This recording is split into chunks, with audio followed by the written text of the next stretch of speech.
The president also weighing in this weekend on Twitter, saying this: the Democrat memo response on government surveillance abuses is a total political and legal bust. Just confirms all of the terrible things that were done. So illegal. Well, Democrats have been claiming that the Republican memo detailing alleged government surveillance abuses left out key points. And now their 10-page memo with plenty of redactions is public. So what does it really tell us?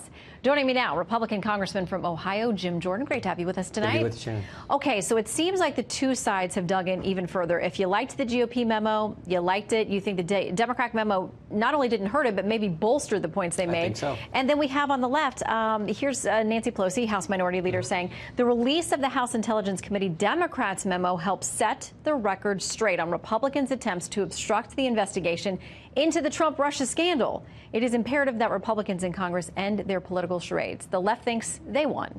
Yeah, no, I mean, look, one of the things that Congressman Schiff's memo points out is the FBI was already investigating Carter Page, and they were going to go get the warrant on Carter Page, and they didn't need the dossier.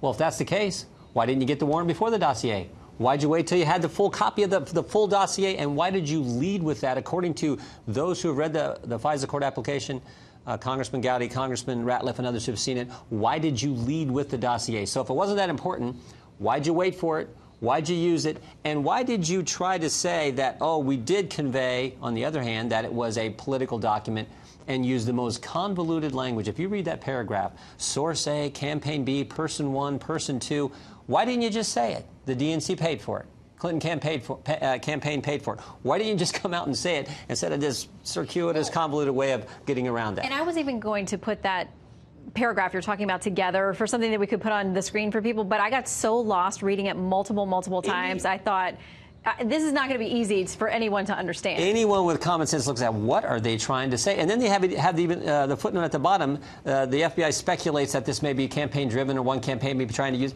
Speculates they knew that the DNC and the Clinton Campaign for America paid the law firm who paid Fusion, who paid Steele, who went and put this together, and they took it to the court and they led with it. So I think the Democrat memo just confirms what was put out in the Republican memo a few weeks ago. What do you make, though, of their public response? Do you think they have no other option but to say this was a slam dunk and they won this? Or do you think they really believe that the GOP memo is tainted, it mischaracterizes evidence, and that they've set the record straight? I'm not sure what they believe. What I know is any objective person who looks at all the evidence will conclude what I think we've concluded, like you used the dossier.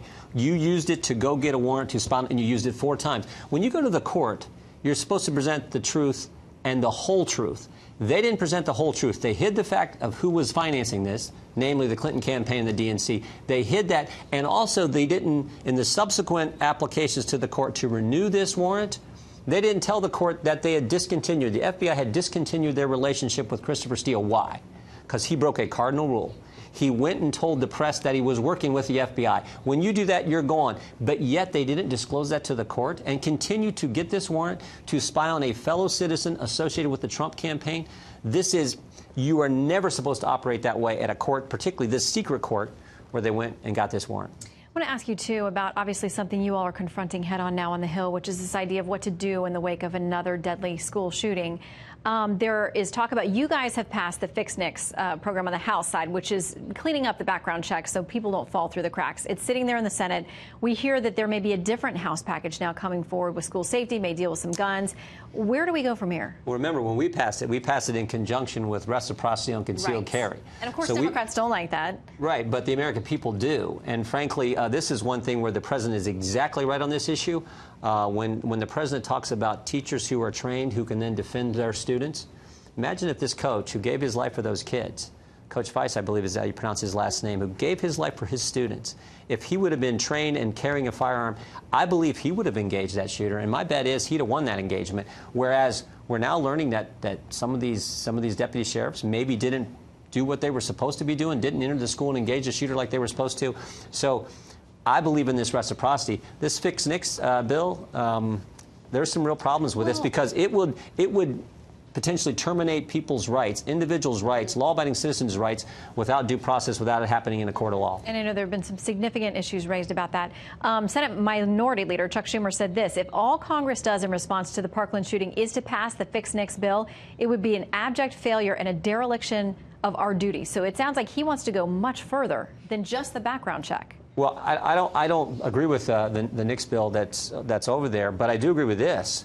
Let's not have all this legislation and talk about that's not going to solve the problem. That's the one thing that just drives me crazy. When these terrible tragedies happen, there's all these proposals from my colleagues. None of them address the problem. You want to stop this kind of stuff from happening? Allow the good guys to be trained and have a firearm to protect their students when bad guys come on those premises to do harm. That's every church I know.